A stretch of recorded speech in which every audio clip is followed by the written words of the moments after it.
Hey everybody, welcome to my awesomely epic science fiction video game called Cosimous, Sage of the Multiverse. So, let's begin. A man said to the universe, "Sir, I exist." "However," replied the universe, "the fact has not created in me a sense of obligation." Dun dun dun, Stephen Crane. So this next part sets the tone of the video game. A more important man said to the universe, "You better behave now, my little universe." And the universe replied, "I will." And notice how the text is at the bottom, showing that the universe is more submissive. Anyway. Yes! Yes! No, he's not having an orgasm. Cosmos just came up with the theory of everything. Takes place in ancient Greece, a parallel universe not too far from our own. So I added that in there so I don't necessarily have to be historically accurate or anything. And I picked ancient Greece mainly because it's a cool different place for a science fiction setting besides fucking future robots all the time that everybody gets sick of. So, Eureka! I did it! After 39 years on this planet, my life has reached its apogee. My theory of everything will allow me to grant this dogmatic society I live in a better solution. So yeah, now he needs to test his theory. And I call it, his little tool, this force fluctuator. It's supposed to parallel Doc Brown's flux capacitor that makes time travel possible, if many of you have seen Back to the Future. So that's what that's a parody of. So let you read that. Parentheses means it's a character's thought, asterisk just as narrating an observation. So it's your stereotypical cliche genius room with papers all scattered and very messy.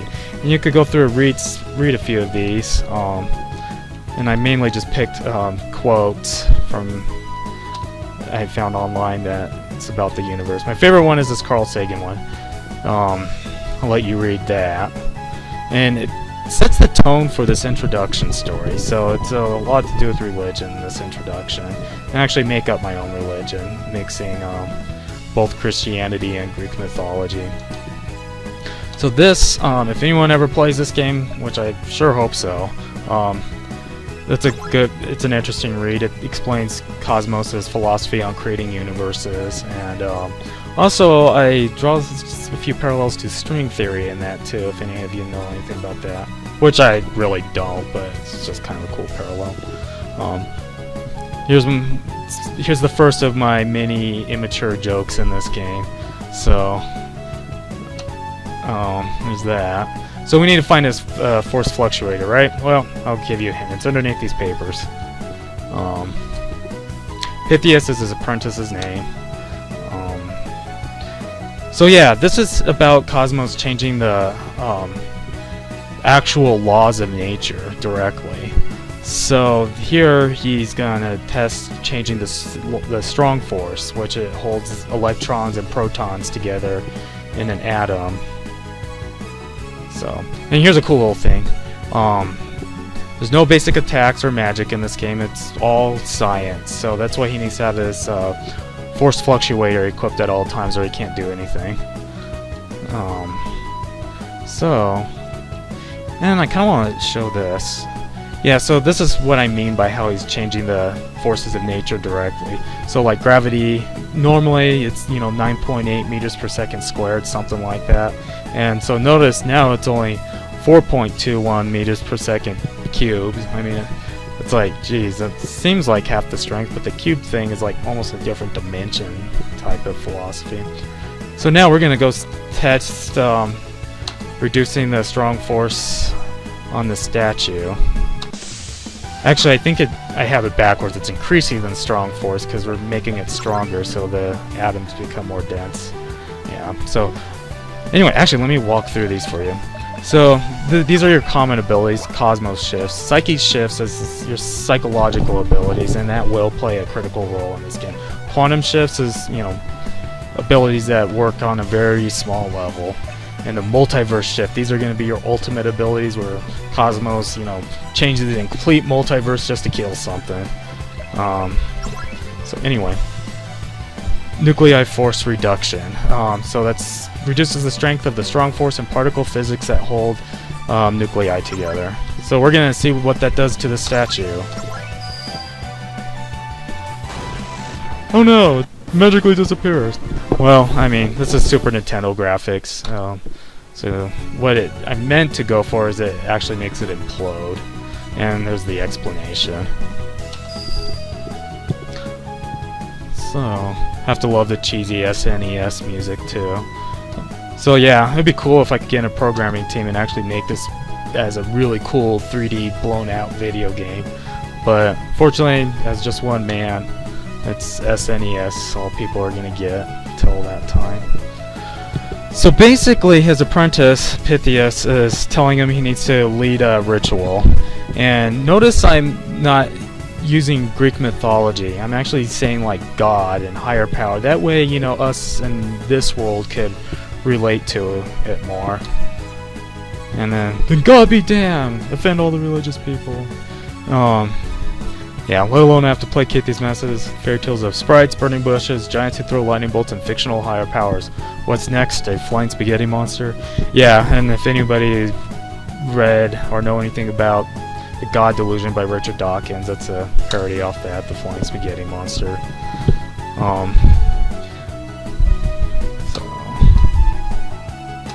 Yeah, they fight about this for a while, blah blah blah. So he convinces Cosimous to do this one last stupid ritual. Like, since he's more or less an atheist, he wants to get rid of these rituals. So here we are in some dorky corner in Athens. So let's talk to a few people here.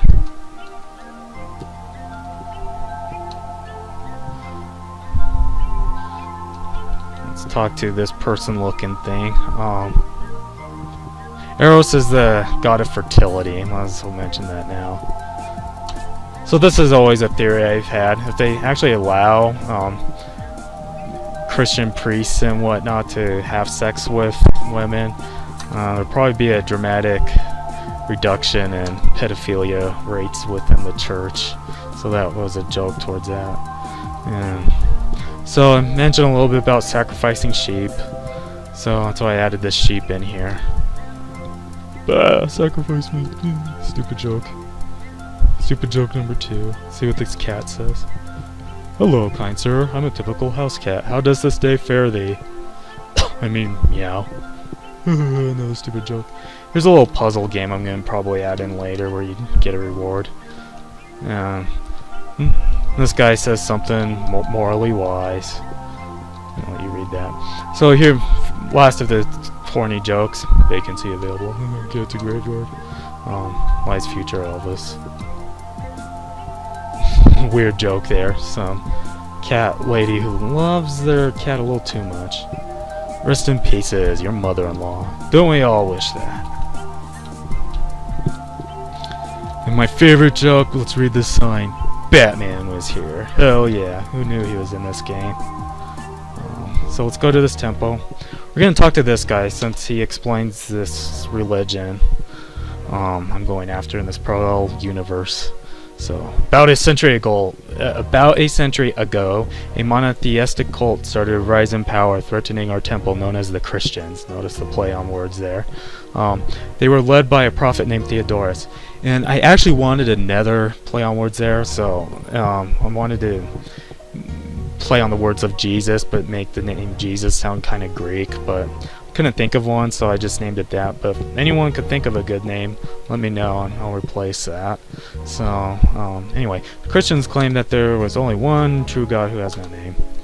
So I'm gonna just let you guys read this and just point out stuff.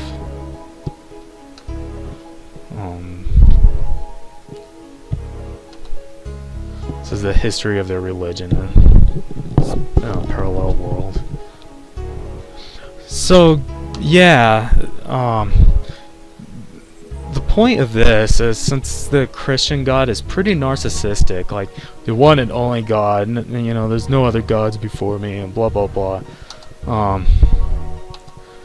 that's what I'm trying to parallel here. They're mixing religions, and I think that's something we should do in America too. It's just like, it's all the same bullshit. You might as well just throw it all in the same multi-pot and just call it one religion. And that's what they're doing here in this ancient Greek world. So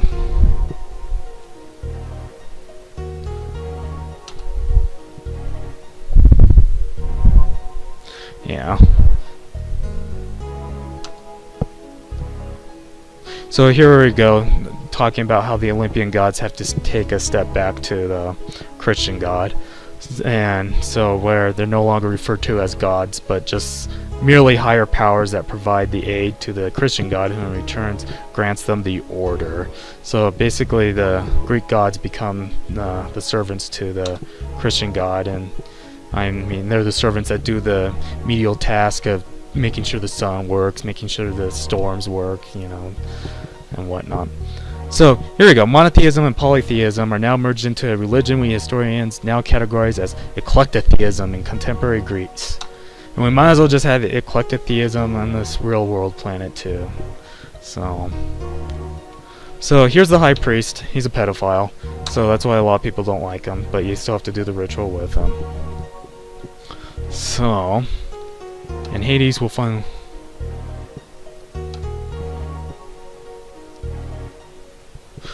So yeah, so a sacrifice to Hades in this case means they have to sacrifice a human. Cosimous was unaware of this. And even furthermore, it's not just a human. Whatever they sacrifice is going to be Hades' bride. So it's a virgin maiden they raised ever since a kid to, just for this occasion. And so you notice the three-eyed raven remark. That's a spoof off Game of Thrones. That little kid in that show has dreams about three-eyed raven. That's pretty freaky. So yeah, this is Cosimous rationalizing, well, we might as well get this ceremony done, so it's the last one, since theoretically, according to them, Hades will be happy since he'd have a wife to copulate his underworld, and they no longer need to take souls from this world to populate his underworld. So yeah, Thaddeus is like saying, no, it's not murder, we're doing it out of duty, and all that. And this is a good point for morality. No matter if someone higher authority tells you to do something that's wrong, I mean, you're still the one doing it. I mean, so there's still blood on your hands, and that goes to everybody. And actually, the Milgram experiments, psychological experiments, is a good representation of that, if any of you know that. If not, I suggest you research it. So they fight a little bit. So Cosimous wants the priest to vow that this will be the last human sacrifice, and to make him vow, he blackmails him, saying that he will expose him for all this pedophilia, and it's against their laws because it's against the higher powers of fertility, because yeah, you cannot make children with pedophilia. Then my little joke. Who knows what your punishment will be? Maybe they'll give you a noose, just make you have sex with women only from now on. Oh no, not that. Anyway.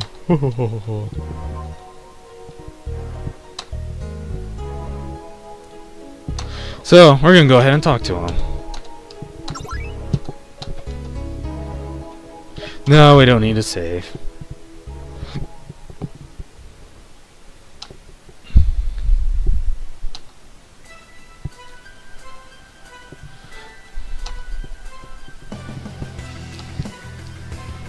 May she grant the Lord of Death much life in the underworld. How paradoxical. Just like frozen fire. Grant death, law, life. Yeah, talks about children and then like pisses the crowd off because they know these rumors about their high priest. So yeah, they're starting to doubt their own religion too. So so this is supposed to kind of look like a wedding thing as well, like how she's walking up the aisle and whatnot. But it's not just a wedding, it's a death sacrifice. So her name's Philomena, and the reason why I named her that is, you know, philosophy. This game's very philosophical, so I find it's apt. And right now they recognize each other. They had an old love affair. It says love and only. What are the odds she would be the sacrifice? Of all the women, he'll have to sacrifice his old love. And I kind of left her story enigmatic, like her reasoning for all this, which I might fill in that gap later in the game. But, actually I'm pretty sure I will, so. So yeah, Cosimous doesn't want this to happen. So remember how he made that statue implode.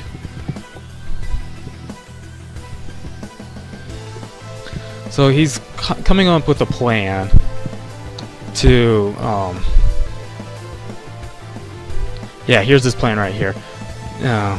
Increase the strong force to make her atoms denser. Thereby, hypothetically, she should shrink, and I can adjust it so she would shrink to the point she cannot be seen. So he could, like, just pocket her or something. However, if he miscalculates, she will simply implode. So, if he does this wrong, he'll just make her implode like the statue. So he's about ready to stab her, but Cosimous butts in the way. He's gonna pretend he's gonna give her a blessing, and then, you know, Thaddeus is like, "What's up with this? Why do you care?" And he starts to suspect that they had a love affair. And yep, they slept with each other. It's a lie, but for some reason, religious people like virgins. So. So the crowd is voting for Cosimous.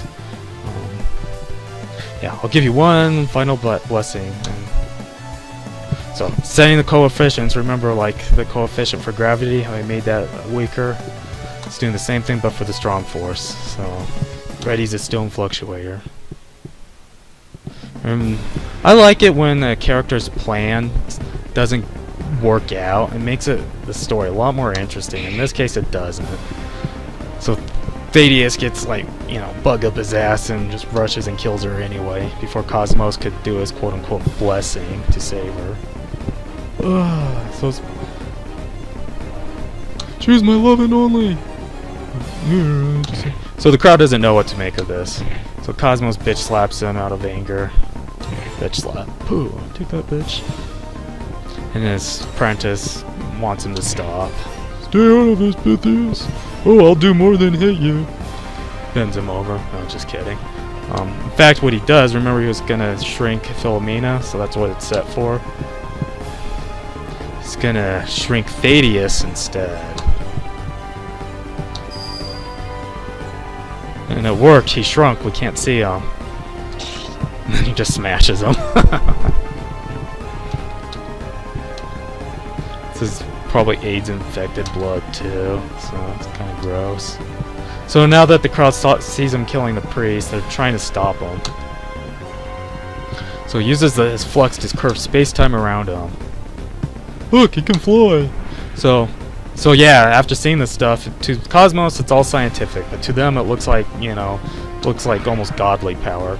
But, you know, notice they used higher power. They dare not say that he is a god, because, you know, there's only one god according to their religion. And dramatic effect. Scroll up to see his dead wife or girlfriend.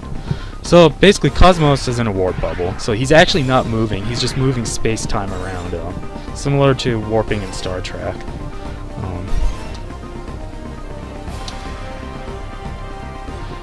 So you get a little background. He used to be molested by their high priest, so it's glad to see him dead. So, Cosimous, he needs to escape Greece, so they don't kill him. So it's pretty much exiled. So they set up a plan to, he has a secret tunnel so he can escape Athens, and gave him a getaway bag. Which tells, so there's a loose cement floor tile underneath a next to a couple statues. So that's what Pythias arranges for him as an escape route.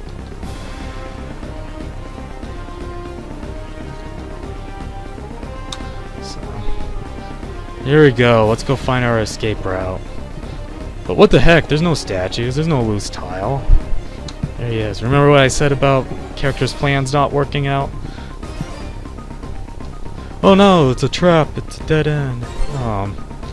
So yeah, his apprentice betrayed him. Just like in Game of Thrones, Garden of Betrayal, everyone betrays somebody. So you totally lose track what's going on. So here's the big atheist versus theist debate. What evidence do we have of any of these gods or higher powers? And that's very true. So what Cosimous is asking is if they show him some proof. If they can't show him any proof of these gods, then he might as well let them go, because there's no law to be broken. And this is about how, you know, the logic works with religious people. Like, it's in the Bible, therefore God does exist, since the Bible exists. It, like, makes absolutely no sense. So that's their logic. Not to mention the priest spoke to him, yeah. Schizophrenic. Plus the priest spoke to God. It's like, the priest is crazy. Anyway. So yeah, how do you not know they were just making it up, you know? I am better than all your higher powers for the simple fact I do exist. They don't. God does exist. Another type of fallacious logic. We prayed to God for years during our drought, and finally the last 6 weeks we've been blessed with 25 days of rain. This is like somehow the praying caused it to rain? I don't think so. It's kind of like how Vikings used to bark at a solar eclipse, and then when the eclipse disappeared, they thought the eclipse disappeared because they were barking at it, but they had nothing to do with it. So yeah, and they're all patting each other's stupid logic on the back. Yeah. Make every Greek guy gay who's imagining what's under so-and-so's robes. So his own apprentice is gonna kill him. Oh no, he's gonna do the honors. So yeah, and that's the thing. They've already seen Cosimous' science and what it could do, but still they don't believe him. That's where, you know, Carl Sagan's quote reigns true. People just want to believe that shit just because it makes them feel better, despite their own eyes. And I like that line. Your goofy science doesn't have any real power like God's. It's like, when there like is no God, so. So yeah, this is where Cosimous, he's just so fed up with everyone's illogical bullshit that, you know, he just starts to hate everything, you know, the whole ignorant universe, and he talks about, you know, he can change the law of nature on an infinite scale, just has to turn off the space-time localizer, and this, yeah, will weaken the physical law throughout the cosmos, thus destroying every atom in existence, getting rid of the whole strong force together. So they think he's bluffing. And yeah, this is kind of funny. It's the one time he's logical, right? Yeah. So even if you were telling the truth, Cosimous, why would you destroy all the universe with you and everyone else in it? And simple, I deem this universe worthless and rather quite evil. I kind of agree with him. The universe is worthless. It's like, what is it worth? Anyway, if God hypothetically did exist, then his creation is flawed, and this universe isn't worth the space we occupy. And if you do read the Chronicles, one of Cosimos' main goal in this game is to actually do what God cannot and create the perfect universe, nothing flawed. Think of it as existential euthanasia. I like those words. And in time, maybe I could rebuild a better universe. So yeah, if it doesn't work the first time, try again. Destroy the universe and rebuild it from scratch. Raises the same dagger, which still has his blood, so he's gonna die with her blood in him. Space-time localizer set to off. It will affect everything. Weakens the strong force in nature. And with no strong force in nature, everything just flies apart. Boom! The universe dies. And how epic is that? No other science fiction destroys the entire universe, let alone in just the introduction alone. So yeah, this is what I'm talking about. This game's gonna be freaking epic and stretch the imagination. So, and I give the explanation how the universe dies. So I highly suggest checking out part 2. It's really cool. I'll give you little hint to what it's about. It's in a universe of nothing, and because there's nothing, Cosmos starts hallucinating about things. So that's where psychology starts playing a role, and it's a wild, really cool part. So, yeah, and if anyone knows of a programming dream team to like turn this into a professionally 3DS type game that looks really awesome, hit me up. I'd like to be a part of that. So, anyway, I hope to see you around for part 2.